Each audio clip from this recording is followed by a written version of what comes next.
어려운 시장 환경을 FOMC 의사록을 통해서 파월이 막아줄 수 있을 것인가에 관심이 모아졌지만 FOMC 의사록이 나온 어제 주식시장은 오히려 하락했습니다. 의사록이 문제가 있었던 걸까요? 만약 의사록이 문제였다면 75bp 인상 가능성이 더 높아져야 될 텐데 그렇진 않았단 말이죠. 그럼 다른 문제가 있었던 것 같은데.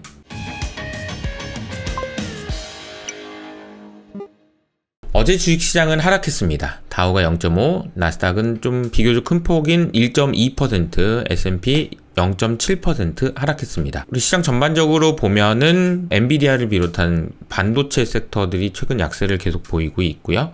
그리고 어제 실적 발표한 타겟이 월마트와는 다르게 하락하는 모습을 보였습니다. 연준 의사록이 문제였을까요? 의사록의 내용을 보면 실제로 연준 의원들이 경기 둔화를 감수하더라도 인플레이션 잡기 위해서 노력할 거다. 인플레이션 계속 상승하면 금리 인상 적절하다. 등등 여러 가지 이야기들이 나왔는데 솔직히 저는 그냥 큰 차이가 없는 것 같은데요.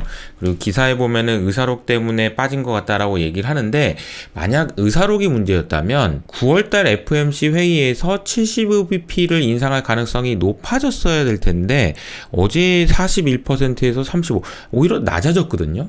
그러면 문제는 다른 곳에 있는 것 같은데요. 아, 이거네. 그동안 들었던 얘기랑 그렇게 큰 차이는 없는데 시장이 이 얘기들을 무시하면서 익스트림 피어, 극단적 공포 국면에서 이제는 그리디의 영역에 올라갈 때까지 주가가 많이 올랐기 때문이 아닐까라는 생각을 첫 번째로 해봅니다. 실제로 빅스 지수, 그러니까 변동성 지수를 통해서도 봐도 변동성 지수가 20 밑에서 위에 올라가는 구간에 주식시장이 많이 안 좋았잖아요. 다시 20 밑으로 내려왔는데 이때까지 걸린 시간이 이번에는 86일이었습니다. 과거의 약세장을 기준으로 보면 이렇게 빨리 빅스가 내려온 경우에는 끝나지 않았다라는 이야기도 있습니다. 그리고 오랫동안 20 위에 있다가 다시 20 이하로 내려온 경우에는 약세장이 끝난 경우도 많았다. 이런 것도 사실 이유 중에 하나가 아니었을까 생각이 됩니다.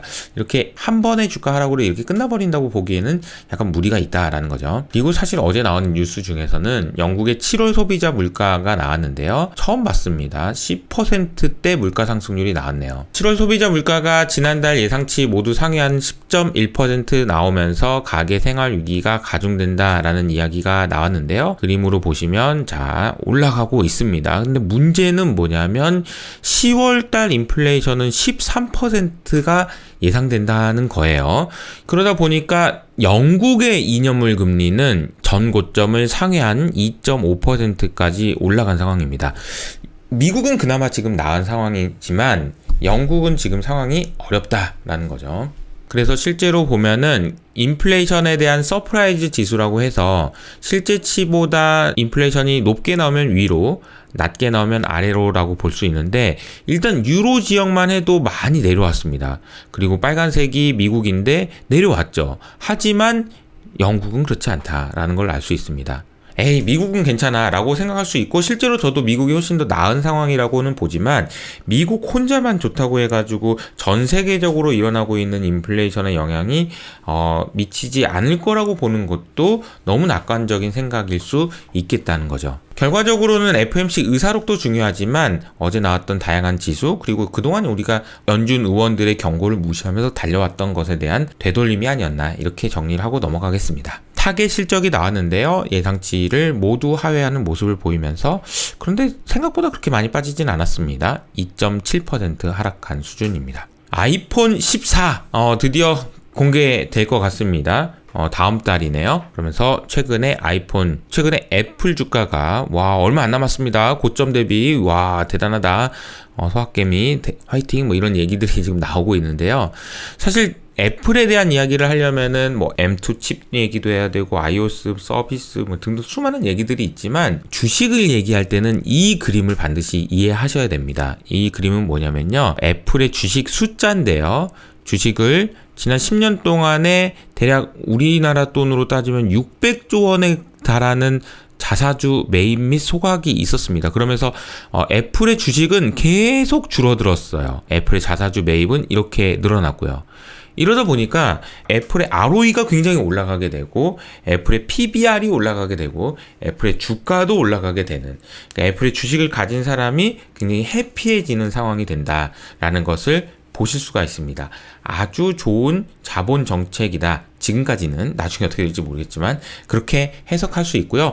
우리나라랑은 조금 반대죠. 자사주 매입 소각보다는 IPO가 더 많은 상황이니까요. 좀 다른 상황인 것 같습니다. 그래서 과거에 S&P 500 중에서 가장 비중이 높았던 IBM, 1985년에 IBM이 6.4%, 마이크로소프트가 4.5%, 그리고 엑스모빌이 5%였던 것에 비해서 애플은 지금 7.3%까지 올라가 있다라는 이야기입니다. 채권 시장의 반응도 한번 살펴볼까요? 미국 2년물 금리와 10년물 금리를 보면은 2년물 금리가 올라가는 듯 하다가 다시 내려왔어요. 그러니까 의사록 때문에 막 더 주가가 하락하고 그런 모습은 아니었다라는 것을 여기서도 확인할 수 있는 것 같습니다. 반면에 미국의 하이힐드 채권에서는 최근 의미 있는 변화들이 나타나고 있습니다.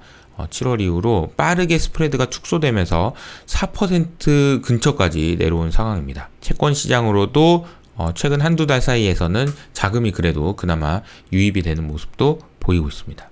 외환시장의 변화도 살펴볼까요?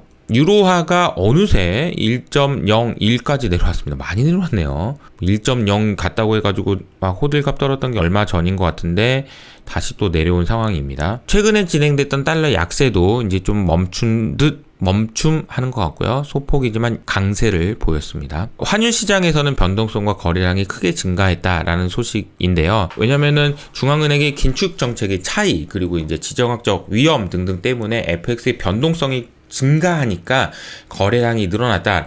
FX 딜러분들 기분 좋으시겠어요? 마이너스 금리가 끝난 다음에 유로화의 유통량이 크게 감소했다라는 이야기도 나옵니다. 자, 마이너스 금리가 종료된 이후로는 지폐에 대한 수요가 감소하면서 유통량이 16.8 빌리언 유로 감소했다라는 소식입니다. 원자재 움직임도 살펴볼까요? 유가는 1.3% 반등했고요. 천연가스는 전고점 뚫고 올라가다가 아침에 일어나 보니까 다행히 좀 하락하면서 마감했네요. 그리고 구리도 큰 변화는 없었습니다. 부동산 시장의 뉴스 정리해보면요. 거래 취소가 많이 늘었다는 소식이네요. 지역별로 보면 연준이 금리 인상, 경기 둔화 우려 때문에 매매 계약 취소율이 17.6%나 되네요. 작년 7월에 비해서도 상당히 많이 올라갔는데 특히나 텍사스와 캘리포니아 지역에서의 취소율이 좀 높은 것 같다. 라는 이야기입니다. 그리고 하락한 가격에 거래되는 부동산의 비중도 7.8%로 레드핀이 자료를 공개한 이후로는 가장 높은 상황인 것 같습니다. 가상화폐 소식도 전해드리겠는데요. 연준이 가상화폐 사업에 관심 있는 은행이 있다면 내 말 잘 들어 라고 이야기하면서 여러 가지 이야기를 했는데 진출 전에 합법성 여부 다시 한번 확인해보고 자료도 제출하고 등등 여러 가지 내가 규제 정해줄 테니까 이 안에서 놀아 라는 이야기를 했습니다. 어제 개인적으로 크립토퀀트의 주기영 대표님과 인터뷰를 했는데요. 이 내용에서도 사실 이분이 이제 한국에서 사업을 잘 하고 계시다가 미국 마이애미로 넘어가셨는데 이제 여러 가지 이야기를 하면서 규제에 대한 이야기를 하시더라고요. 정확하게 어디까지는 되고 안 되는지를 당국에서 얘기를 해줬으면 좋겠다. 사업하는 입장에서 조금 약간 답답함을 느끼셨다라는 이야기도 있는데 혹시 관심 있는 분은 찾아보시면 좋은 인사이트를 얻으실 수 있을 것 같습니다. 특히나 이분이 얘기하신 것 중에서 어제 블랙락 사람들과 이야기했는데 이런 내용이 있었다라는 이야기를 한 부분이거든요. 아주 재밌으니까 찾아보시면 좋을 것 같고요. 주요 단신 소개하겠습니다. 미국의 소매 판매 데이터가 나왔고요. 자동차 구매 감소, 휘발유 가격 감소로 7월 소매 판매는 살짝 부진하게 나왔습니다. MOM으로는 크게 늘지 않았고요. 그나마 자동차와 에너지를 제외한 소매 판매는 0.7% 상승했습니다. 미국 상무부에서 이야기한 부분이 있는데요. 중국의 수출을 대부분 허가했구나. 이거 뭐야 이거 이런 이야기가 나오고 있습니다.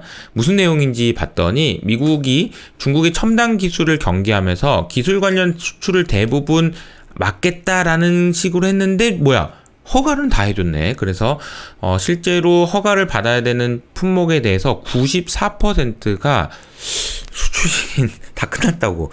아 그렇구나. 그러면서 이제 무슨 비판의 목소리가 나오는 거는 미국 상무부가 국가의 이익이 아니라 상업적 이익을 우선시하는구나. 그러니까 우리가 겉으로 보기에는 막 엄청 막 그건 또 아니었네요. 미국산 반도체 제조 장비가 중국으로 많이 넘어가고 있구나라는 이야기도 나오고 있습니다. 역시. 그런데 반면에 반도체 시장에 보내는 경고의 목소리가 커지면서 어제 이제 반도체 업종이 주가가 하락한 것 같은데요. 하이닉스 이야기가 나오네요. 특히나 디램에 대한 수요가 감소한다. 디램에 대한 수요가 예상보다는 줄어든다라는 얘기죠. 가트너 리서치에서 2022년 매출 성장률 전망치를 크게 하향 조정한 부분이 있고, 내년도 디램 수요가 증가하긴 하는데 8.3% 증가로 증가폭 자체는 40~50%씩 성장률이 계속 줄어들어서 이제는 뭐 10% 이하의 성장률이 기대된다라는 거죠. 그래서 사실 이 부분이 우리나라 주식시장에는 안 좋은 영향을 줄 수밖에 없는 것이 글로벌 디램 시장과 한국의 수출 간의 관계가 굉장히 밀접하기 때문입니다. 배터리 핵심 소재 중에서 흑연과 관련된 이야기가 나왔는데요. 이게 이제 흑연입니다. 전기차 배터리 핵심 부품인 흑연을 중국이 장악하고 있다라는 소식. 그래서 이거를 흑연까지 대체하기는 어려운데, 이번에 미국 정부에서 발표한 정책을 보면은 미국에서 만든 전기차에 대해서만 보조금을 준다, 이런 식으로 나왔는데 이게 과연 실효성이 있느냐에 대한 의구심도 지금 나오고 있다라는 소식입니다. 독일에서는 원전에 대한 수명을 연장해야 된다. 독일 얘기 나올 때마다 참 안타까운 이야기들이 많은데, 과거에 올라프 숄츠가 가동 연장이 합리적이다 라는 이야기도 했다. 그래서 앞으로 올해 연말까지 폐쇄 예정이었던 원전 3개에 조금만 더 쓰자라는 이야기가 나오고 있는 상황입니다. 영국에서는 실질 임금이 크게 하락하고 있다라는 이야기인데요. 그림을 보니까 더 명확한 게, 파란색은 내가 돈을, 눈으로 보이는 나의 부라면 그 돈으로 짜장면을 몇 개 사 먹을 수 있어가 빨간색이거든요. 이게 너무 많이 내려가고 있네요. 저도 존경하는 투자자인 하워드 막스는 이렇게 이야기했습니다. 다른 투자자들과 똑같이 행동한다면 더 나은 수익률을 기대할 수 없다라고 말이죠. 너무 당연한 게, 다른 투자자랑 똑같이 하면 다른 투자자들이랑 똑같은 수익률을 기록하겠죠. 그런데 저도 이제 컨텐츠를 만들고 뉴스를 전달해 드리는 입장에서 항상 고민은 뭐냐면, 그렇기 때문에 돈이 되는 정보일수록 다수의 관심을 받기는 어렵습니다. 그리고 다수의 관심을 받지 못하는 컨텐츠는 장사가 안 돼서 조회수도 안 나옵니다. 그래서 저도 영상을 만드는 입장에서 항상 고민이 된다라는 말씀을 드리면서, 그래도 끝까지 최선을 다하겠다라는 말씀을 다시 한번 저 스스로도 다짐을 해보면서 오늘은 여기서 인사드리도록 하겠습니다. 지금까지 이호석 아카데미였습니다. 감사합니다.